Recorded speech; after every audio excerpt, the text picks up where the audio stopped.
Hello, everyone. It's Rena again, Slow Knitter. This is episode number 2, and I'm glad to be back. I've been fiddling with the videos and trying to work it out, and sometimes it works, sometimes it doesn't. So, anyway, hello. Hope everyone's getting ready for the holidays. Um, I'm sort of not, but I'm getting there. It's slow, but I'm getting there. I wanted to tell you a little bit more about the slow knitter because I got some feedback about being a slow knitter.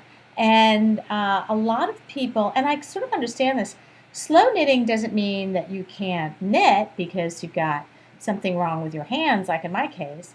It may mean that you have family obligations and you don't have a lot of time. And so slow knitting is how you, in my interpretation, is because I can't knit as fast as a lot of you can, so I don't have as many FOs, but I do have a lot of whips, and I love yarn, and I love the whole craft. So although it takes me a very long time, just want to share the love. So I have some notes. I'm ready prepared. I will not be diving down to get anything anymore. I am going to have to put my glasses on occasionally to read where I am. But, for the love of it. And, a lot of you that I watch are designers or dyers or work in LYSs or do some really enormously creative things, get things done that I can't get done. So I'm learning. So for me, it's really just about the love of the craft. I don't make project bags yet. I don't do any kind of thing like that, but I do love you all, and I love listening to you, and you've so inspired me. So here I am. I'm going to be talking about all the things we all love, and it's just another point of view, somebody that doesn't get as much done. Too bad. Anyway, so I have some things to share. One of the things, if you remember by my episode 1, I was talking about that I was making leg warmers for my yoga teacher's daughter, Clementine. And I finished them, and then I got this really fantastic voicemail I really feel I have to share with you because, as you know, it's great to get some validation for what we do and to get some excitement for what we do. So from a 6-year-old's mouth, she loves leaving voicemails. So she left me a voicemail. It's really short. I have to share it because it's so much fun to listen to. So I will find it, and then I will play it for you because it's just too much fun. Okay, here it is.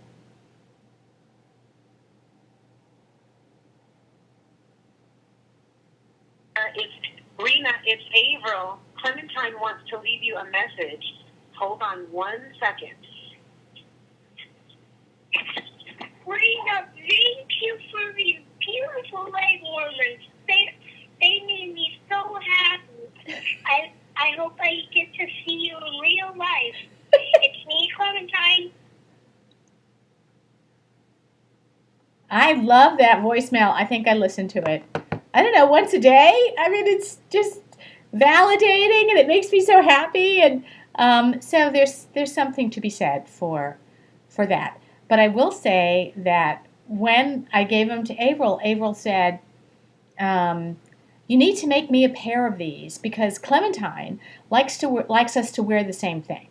So I thought, oh, well, okay then, I will. So after yoga class, I went to Eat, Sleep, Knit in Smyrna, Georgia, and I said I have to knit another pair of leg warmers this time for Mom. And do you have any more of the Tosh Vintage? The colorway is Gemini Twins. It's very speckled. Do you have any more? Because I have to knit another pair now for Mom. So they said, no, we don't have any more. I thought, oh, crap, what am I going to do? She said, but we do have the same colorway in a DK weight, and it's a different name, but it's the same thing. So I thought, okay, what is it? Anyway, here it is. It's called Founders Pottery, and it's the same exact colorway as the Gemini Twins that's in Tosh Vintage, but this is a Tosh DK. Look, so great. So I thought, you know what? Okay.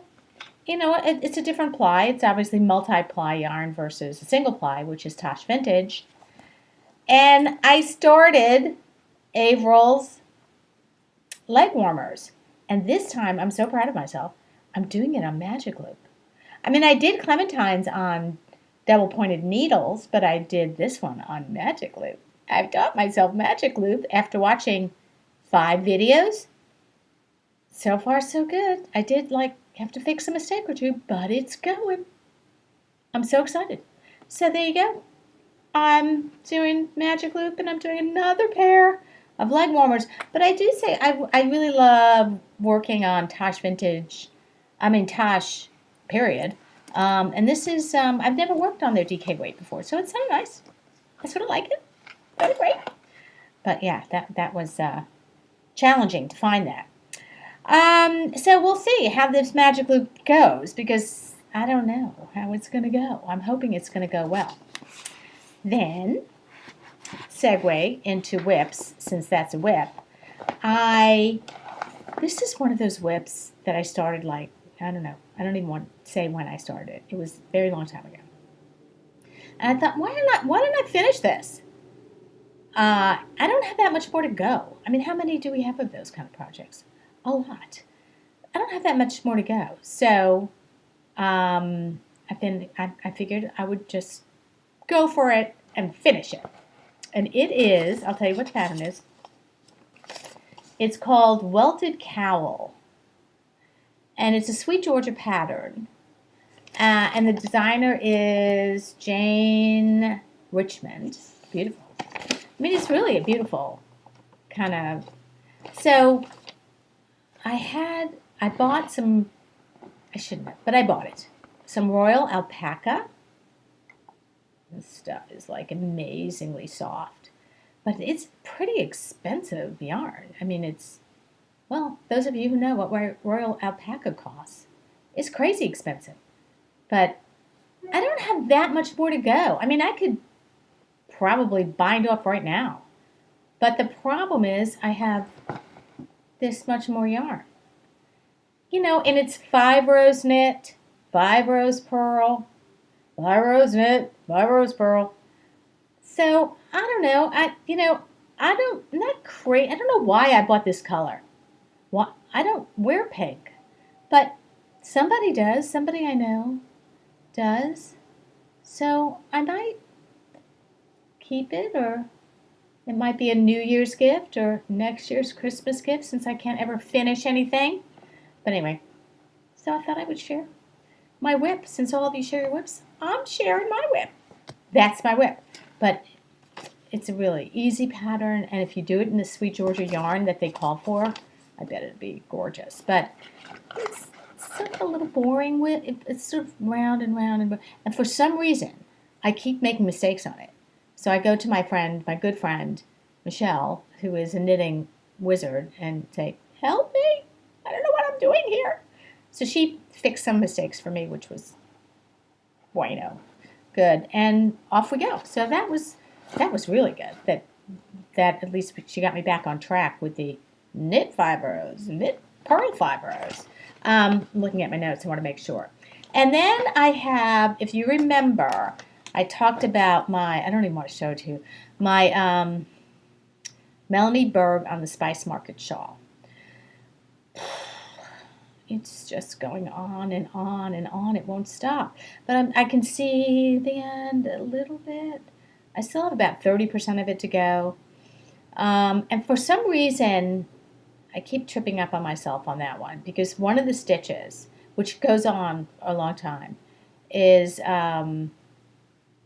where you introduce new color, you slip the first stitch, you knit the next 3, slip, yarn in front, yarn in back, and slip.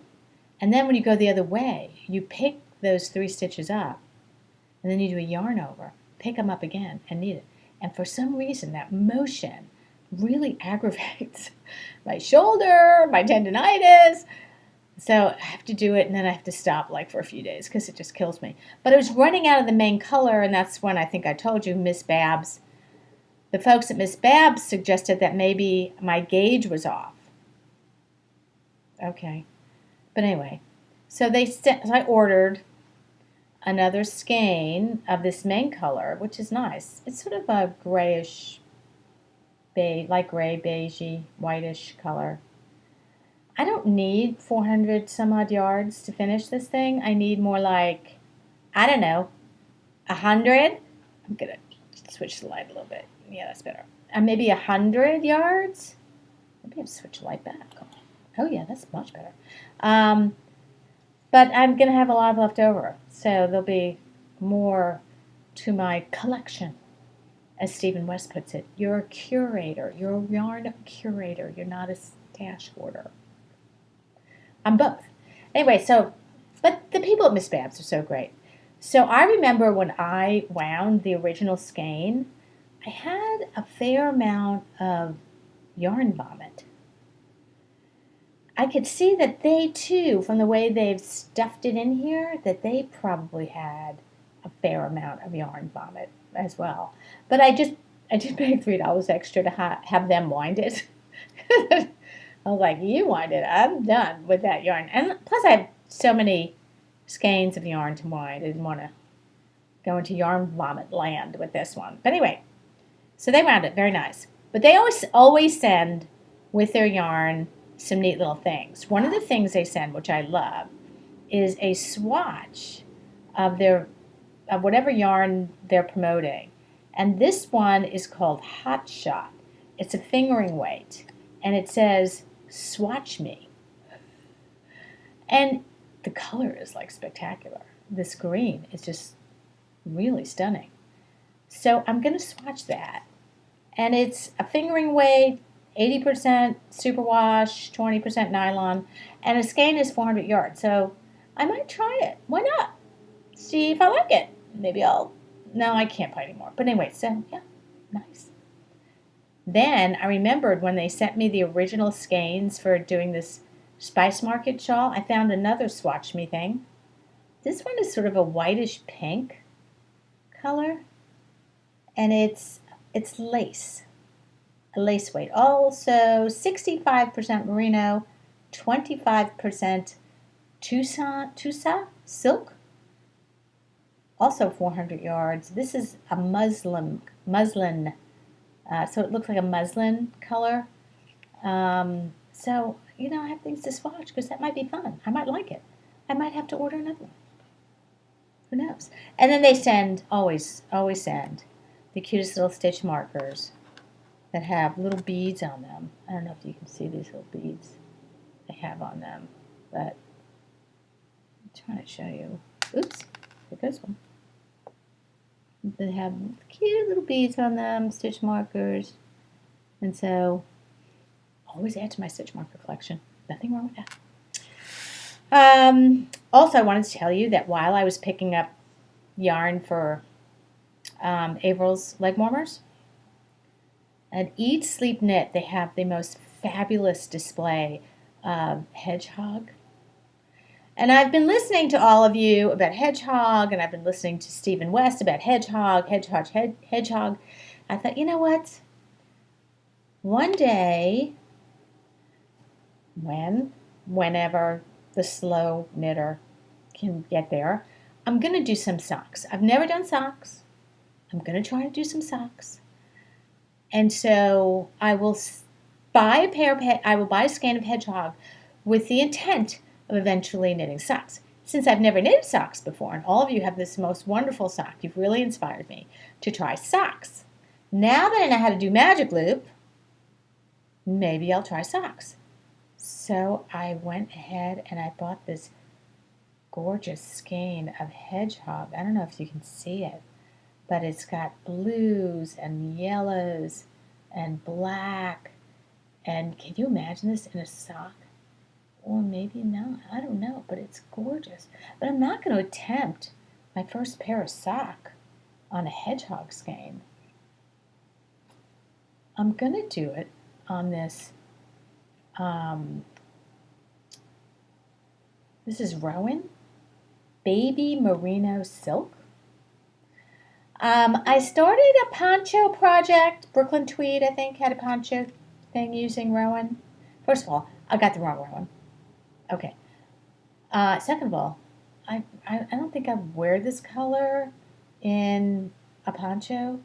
Third of all, it's the most boring knit ever.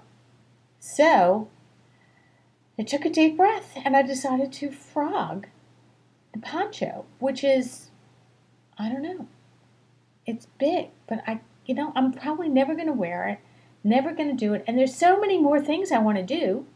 So I'm going to try, since I have some socks using this. So maybe a magic loop, maybe 2 at a time. I don't know if I'm going to do cuff down or toe up. Sort of adventurous. I've been listening to a lot of podcasts. A lot of YouTube tutorials on them. I don't know. So this might be a pair of socks eventually. I'll share. I did get a cute little DPN holder thing. I had DPN holder envy. So who knows? This came in an envelope with a couple of cute bags of tea. Okay, from Etsy. These are cute. All right, so that's my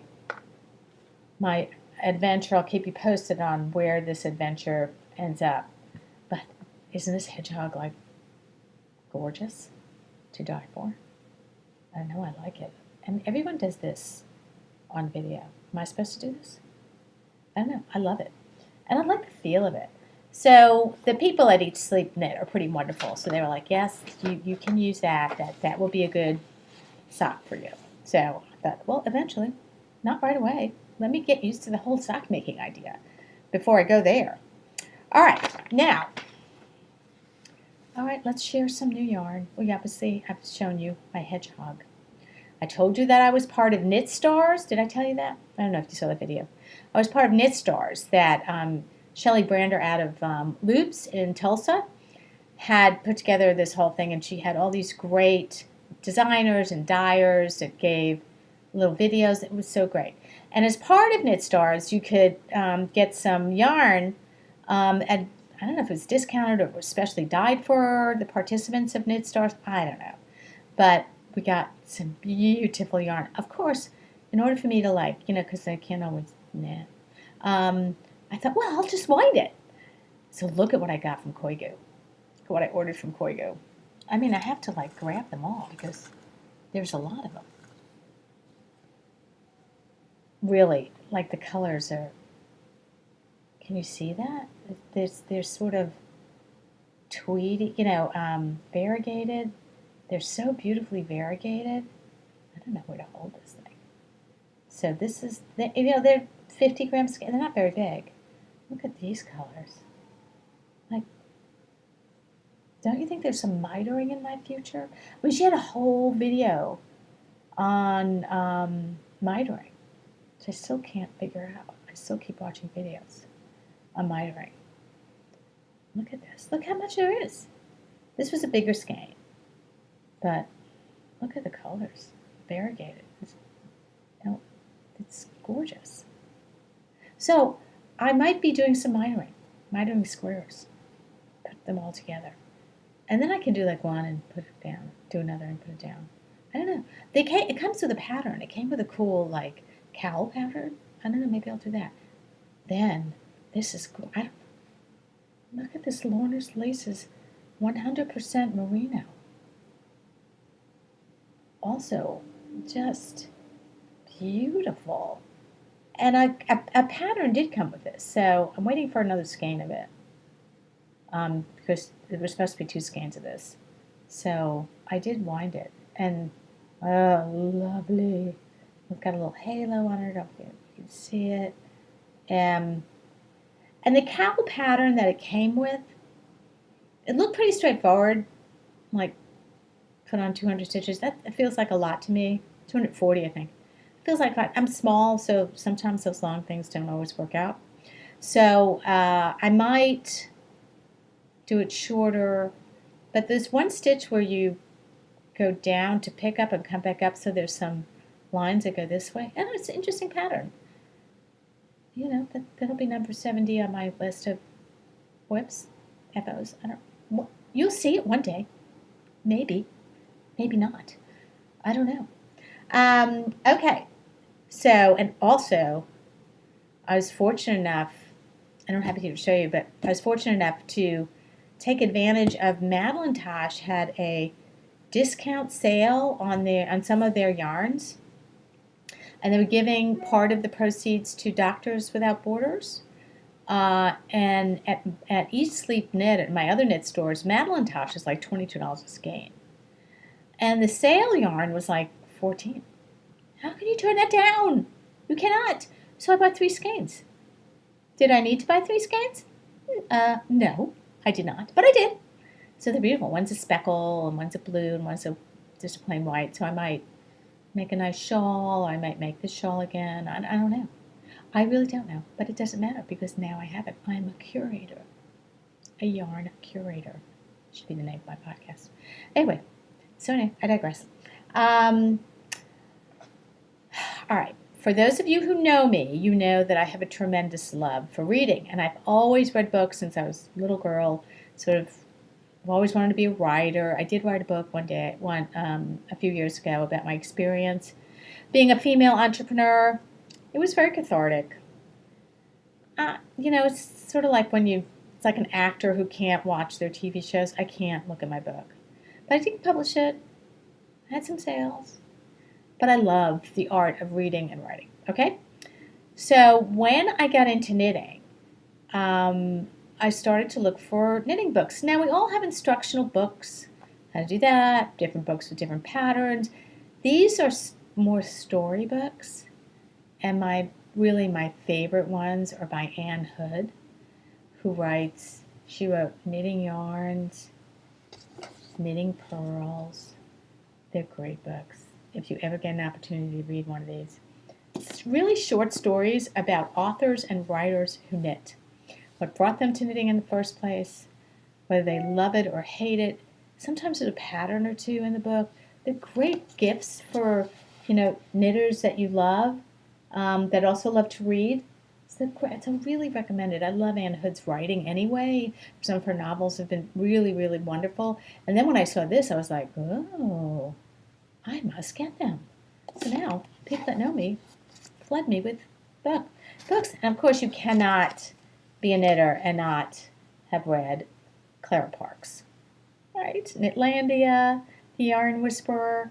They're great reads. They're so great. I love reading them. And sometimes if I'm sitting there and I've over-knit and I shouldn't have knit as much as I did, I'll pick up and just rest and read a little bit. So great. But I have 2 more that are so great. I had a milestone birthday last year. I shall not say what the milestone was. So my niece in New York sent me a stack. I'm not kidding. A stack of knitting books. Like knitting in Scandinavia, knitting in Estonia, Estonian lace knitting. I mean, they're great. They're great books. But one of the books was really great. It's called No Idle Hands, and it's the social history of knitting. So all the events that happened over our history, our American history, and even European history, and what drove people to knit, how they knit, what techniques they use, what yarns they use. And it's really like a history book on knitting. And it's called No Idle Hands, The Social History of American Knitting. Yeah, it's American. So what happened during the Civil War and how they knit, what happened, all these like events. I mean, it reads like a textbook, but it's so good. It's so interesting. And, it talks about how, as many of us know, men were knitters before women were knitters. Interesting. But I really want you to go out and get this book, this next book that I'm going to show you, even if you just get it just to scroll through. It's called People Knitting. It's a picture book. It's nothing but photographs over time of people knitting. It's wondrous, sort of, wait, I'll show you. Look at this. So it's sort of a history book of it, and you just go through it, and you just like, wow, that really happened? Look at that. It's just a great book to leaf through. It's called People Knitting, A Century of Photographs. Really, a century of photographs about knitting. How cool is that? Where to go? I really like it. And I occasionally, because I have to stop a lot, I'll pick it up. And I'll start to do that. So, this is my second episode of The Slow Knitter. And it is on YouTube as The Slow Knitter. Just finalizing the holidays and deciding what to eat. Again, I have to stop eating. I can't wait till I stop eating. Like I had lunch today. I have to stop eating. But it's the holidays. 'Tis the season. Anyway, best wishes to all of you. And I look forward to seeing you again, probably the first of the year. I'll tell you about my Loops Club. Shelly Vander from Tulsa, Oklahoma owns a LYS called Loops, and she has a club. I did get my first package from Loops. Somebody yelled at me on Facebook because I photographed it. I thought it was so great, and somebody yelled at me and said that that I had spoiled her getting her package. I'm like, a warning not to.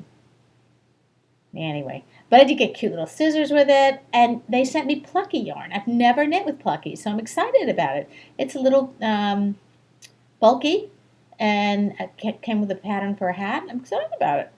Again, don't know when I'll ever finish the hat, but because, what's the story? I'm slow. Anyway, have a great holiday. I look forward to seeing you in the new year. Happy New Year, Merry Christmas, Happy Hanukkah, Kwanzaa, whatever you celebrate, enjoy it. Eat a lot, because January is National Diet Month here in America. I made that up totally. I don't know if it is.